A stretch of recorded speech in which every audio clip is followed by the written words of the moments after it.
Yo, good morning, good morning, good morning, good morning. How are we doing today? How are we? How are we? How are we? We are going to, this video is going to be short as far as how my videos go, as far as being short. And we are going to have a quick discussion based on many discussions that I had this week. All right, this week. So if you're finding me on YouTube for the first time or even Facebook, please go over and subscribe to my YouTube channel with Larenzo Reed. But if you're finding me for the first time, we talk about the 360 degrees of life on this channel. Today, we are talking about your spirituality, but not in the sense of a religion. I never promote a religion. I never try to convince anyone to become one religion over the other. It is all about your own independent growth and who you are and your divine spirit. That's it. That's it. So let's get right. Let's get started because I'm only going to be on here for like 20 minutes at max. All right, 20 minutes at max. So here's the deal. Let me give you a little background on everything from this week. So earlier this week, I had I had I had a thought in my head. I thought about happiness, and I was thinking about the fact that and it was funny because my wife and my nephew was watching a movie last night where one of the main emphasis of the movie was, you need to live life and be happy. If you're doing something that doesn't make you happy, you shouldn't be doing it. So it really coincided with what I had thought about earlier in the week, where I was thinking that fact of it's time to just be happy. Like, and I even put a statement out on my Facebook page that was saying, happiness is a conscious decision. That happiness is a conscious decision. So I put that out on Facebook earlier in the week. Happiness is a conscious decision. And then about a day later, someone commented on that post and they said that depression would be an unconscious decision. And I thought about that for like 5 seconds. And I replied that no, depression is not an unconscious decision. Depression is also a conscious decision based on how we relate. Relating back to how he said that it was an unconscious decision, I was like, no, depression is a conscious decision as well. All right. And we it becomes a conscious decision based on how we relate everything to ourselves. Now, of course, people will say that, well, I'm depressed because of these events that happen in my life. Well, how you're relating those events that happen in your life is why you're depressed. And I'm going to get to the spiritual aspect of this in a few minutes, so just hold on with me, all right? Because relating things is the vital part of it. So then I had other conversations this week with different people. One person yesterday, the discussion was about insecurities, and the person made the statement that they can't get over their insecurities. And I said, of course you can't get over your insecurities as long as you believe that you can't. How you relate your past events that occurred to you. How you doing, why people why? Luther, my wife Donna. How you relate your past events to today is what creates your insecurities, and that those insecurities are actually within yourself and not the outside people. Because we can control a lot of things in our lives, but the one thing we cannot control is how other people are. We can control how we allow them to treat us. We can control if we're around them. We can control a lot of things in that of that nature. But how the person actually is, we can't control. So having insecurities concerning another person is really how you are relating your past to this person in today. So I was explaining that to that person, and that oftentimes we don't make a change in our life until we feel enough pain in our life. So, and I responded with Warren and Shondell. Also, how I quoted Lisa Nichols earlier this week when she said that um, convenience and conviction don't live on the same street. They're not even the same zip code.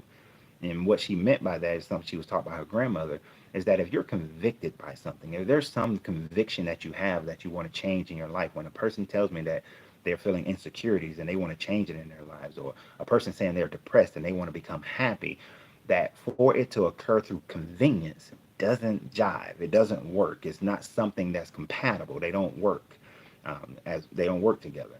And on a business front, I saw a post from a gentleman and I commented on his post where he said, what's the easiest business to make the most profit? And I said, easy and business don't live on the same street, right? Like easy and transformation don't live on the same street. They're not neighbors. They're not friends. They're enemies of each other. And I put that in a post earlier this week as well. That if you want change, if you want business, easy doesn't work with it, right? So when you think about all of this together, happiness is a decision. Depression is a decision. Insecurities is a decision. But if you want to change any of those things that you want it to be convenient or easy, that's incompatible with the thought process. And you may ask, what does that have to do with the universe, with the perfect harmony of the universe and your spirituality? Well, while I was in the shower this morning, I was thinking about while I was in the shower, I was thinking about that I tend to try, I intend, and let me take try out of my vocabulary. What I do is I live based on the golden rule. Everything has to be filtered through that lens first, the golden rule. And you find the golden rule in every religion, in every culture. Do unto others that you will have them do unto you. And if you take that as the basis, right, then and I was thinking about that. I take that as the basis. How do I want to be treated? Well, that's how I need to treat everybody else. In every and it depends on the relationship that I have with a person. If a customer walks in the door, I want to treat that customer exactly how I would want to be treated as a customer, right? I want to see the space in a cleanliness exactly how I would want to walk into a place. With my wife, I try to treat her as I would want to be treated. With my children, I try to treat them as I would want to be treated. Especially when and I look at that one differently. How did I want to be treated as a child? And that's how I try to treat them as a parent. Um, so I filter everything. Try to filter. I look to filter. I look to filter everything through the lens of do unto others as you would have them do unto you.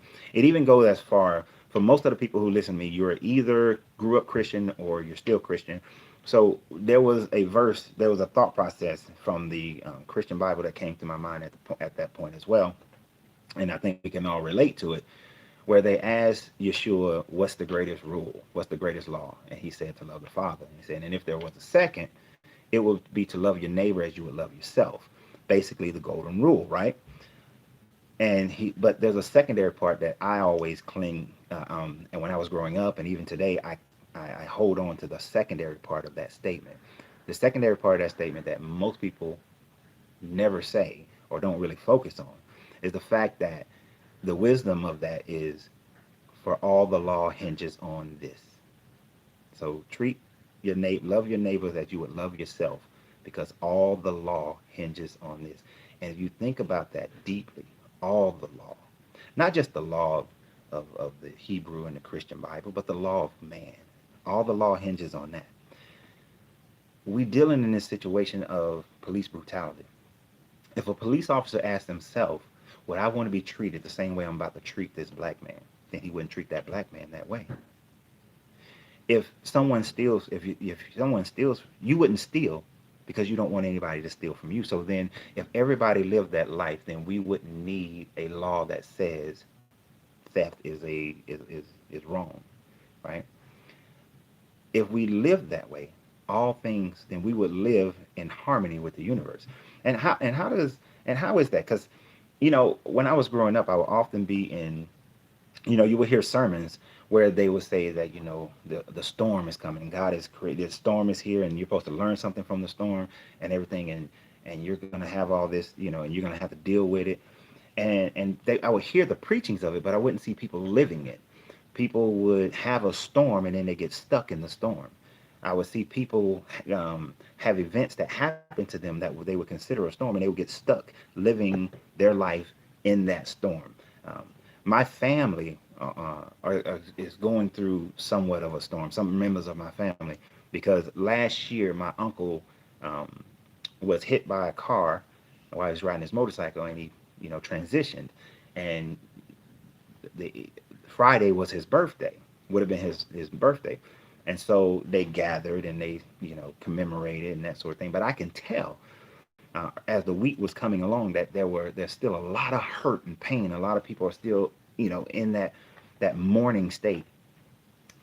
So they're still in that storm. And so when I thought about that this morning, well, how is a storm in perfect harmony? Hi, Avery. How is a storm in perfect harmony? How does the universe utilize a storm? And then so while I'm in the shower, I start thinking about in the old days of Egypt, every year around after the winter solstice, the the Nile Valley would flood. And for generations, they thought this was such a horrible thing that the gods was punishing them every year by flooding the Nile Valley, and they was going through all this destruction. But then somebody who was watching realized that every time after the Nile Valley flood, it left, it brought nutrients from the mountains in Sudan and Kenya. It brought these nutrients down into the Nile Valley, and it made the land incredibly fertile. This is why the Nile Valley was such a fertile area, because every year all this nutrients from the flooding would come down, out of Sudan and Kenya into Egypt down the Nile Valley. And so they started realizing that this flood was a good thing, it was a benefit to them. So they reordered and reconstructed their society to live in harmony with the flooding of the Nile Valley. If you go there now, you can see where the different levels of how they were able to measure the floods and know exactly where it would flood and how high it would flood year after year. And so they built their society to be in harmony with what nature brought, right? Did you adjust the shower head for Donna? You know what? I can't remember if I did. I got to go back up there and check. I didn't. I got to go so I can be in harmony with my wife. So I got to check that before I leave because I don't remember.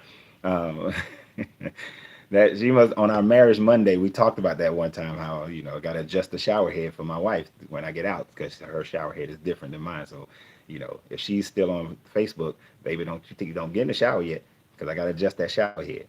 Thank you, Naughty Naughty, for reminding me of that. But so now, when I thought about how the Egyptians back then recognized this pattern and recognized the benefit of a pattern, I thought about how we today are so out of harmony when it comes to natural storms. Every year, we know that hurricanes come through from West Africa up through the Caribbean and loops around and does all these different things. But instead of building our societies to fit the hurricanes, we try to build our society either to go against it or we try to build our society to kind of like become victims of it. Like, honestly, if I was the governor of Florida, I would outlaw mobile homes. Why would I put mobile homes in the area, allow mobile homes so that people can be put in a situation where hurricanes can destroy them? If I'm in Oklahoma and the tornado area, I'm going to outlaw mobile homes. Why would I allow people to live in the easiest types of home to be destroyed? Along the Mississippi, we know the Mississippi River floods, consistently. So why build houses or structures right at the point where they can be flooded?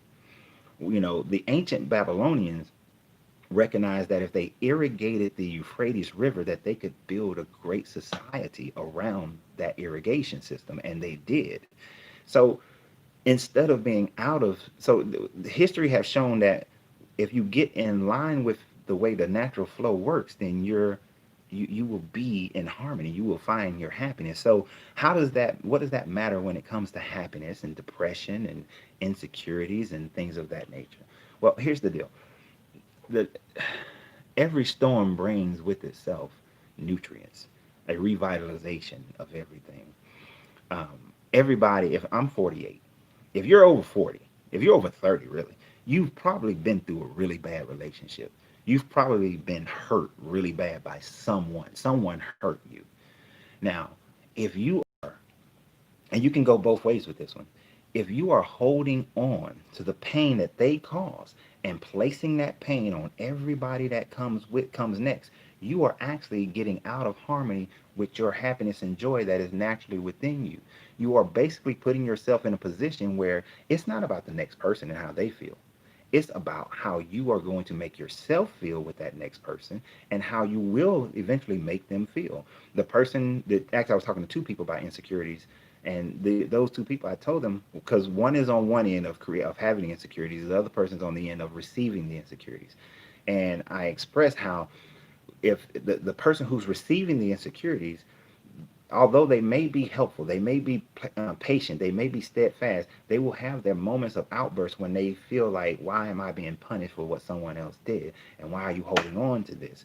Because it is a decision, especially if I'm not doing anything that is relatable to you feeling this way. And the person who has the insecurities will knowingly know that the person is not doing anything, yet still have those feelings because we're holding on to the storm, holding on to the devastation aspects of it and not recognizing the benefit of it, the plentifulness of it.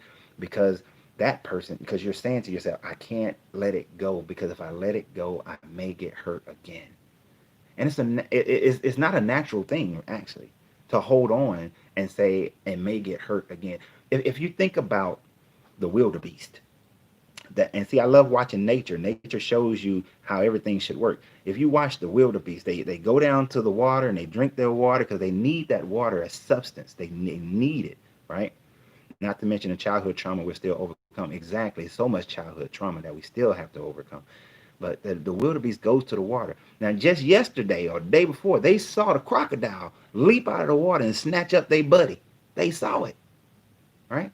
But they still need the water, and they come back again to the water, knowing that they could die, but they need the life-giving substance of it.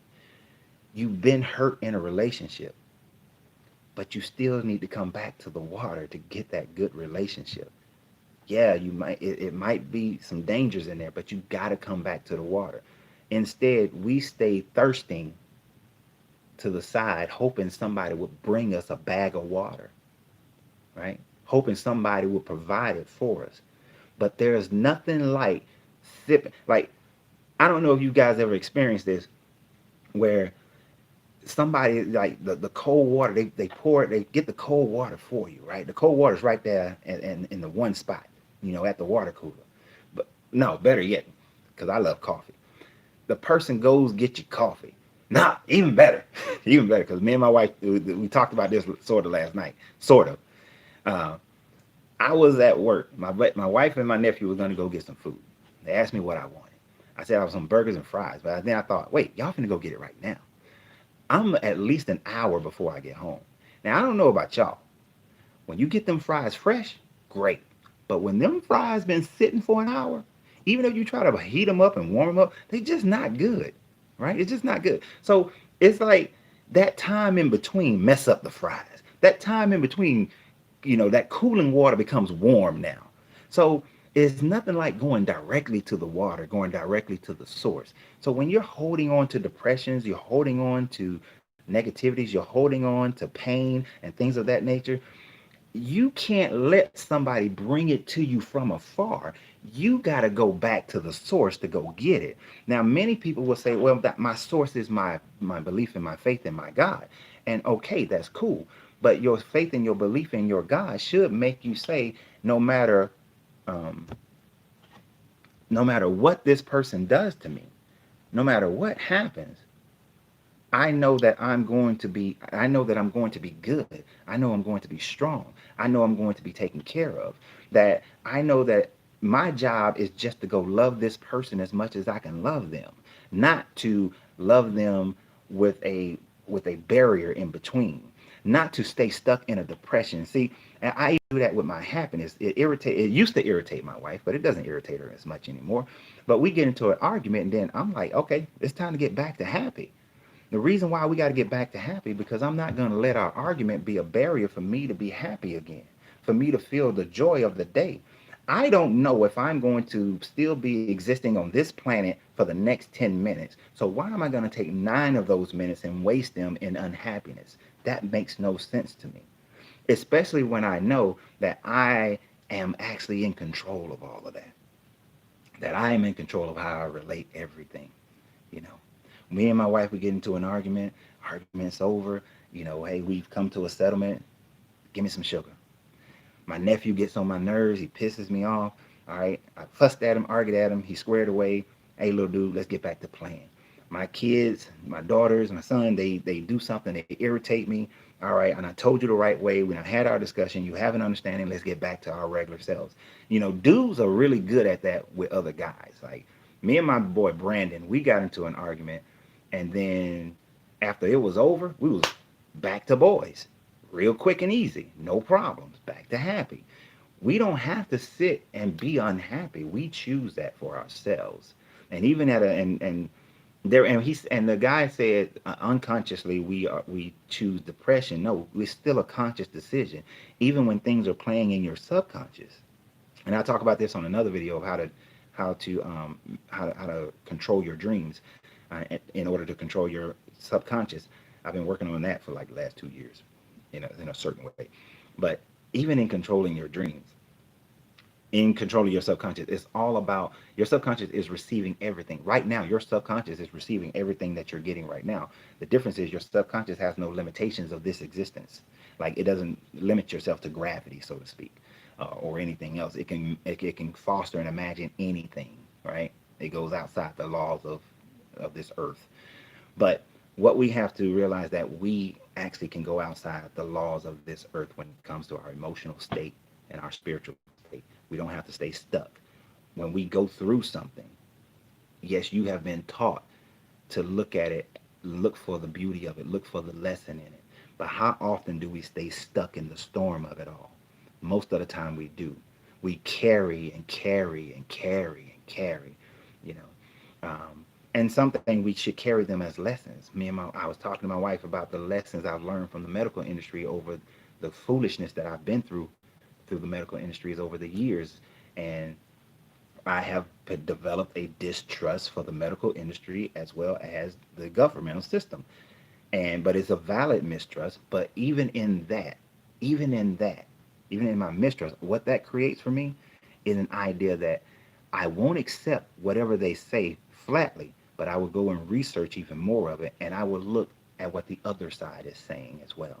I'm not going to look at what one side says. I will look at what the other side is saying as well. Same degrees, same studies, same people involved, but let me see what the other side has to say as well before I just follow one side of the story. There's always two sides of a coin, so I need to see both sides of the coin before I make a decision that I feel, even after my third side of my own independent researching, can tell me where and what I should do. I've developed that over the years, over many different experiences and many different and studying and watching and then seeing how things come out differently.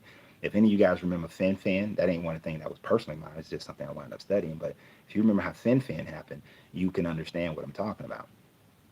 But the fact of the matter is that we should, from the storm, we learn our lessons. Just like the ancient Egyptians learned that the flooding, although it can be destructive if you allow yourself to live out of harmony with it, but when you get in harmony with the flood, then you become a greater society, and the storm is not even a storm. You look at the storm as a blessing. The Egyptians created celebrations around the winter solstice simply because they knew what was coming. The floods were coming. The refertilization of the land is coming.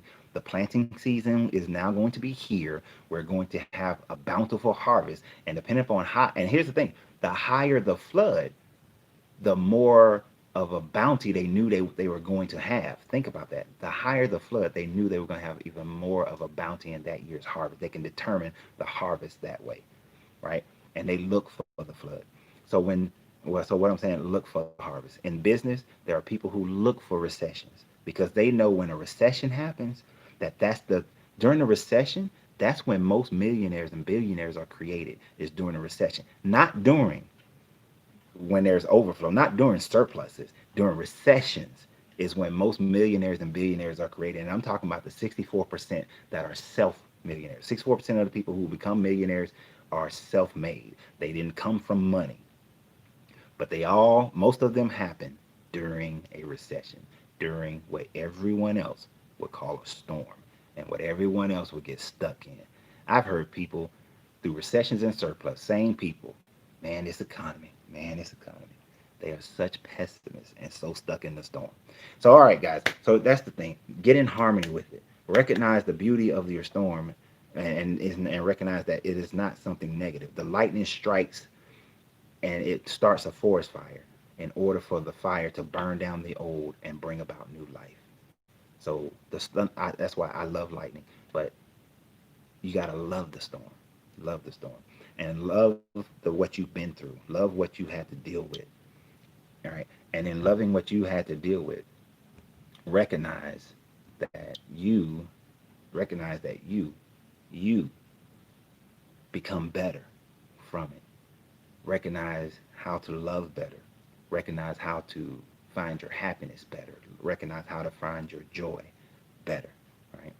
Not by blocking and staying stuck, but by knowing how to open yourself up to a state where you feel the joy of the universe and being in harmony, so that you can have happy day after happy day after happy day.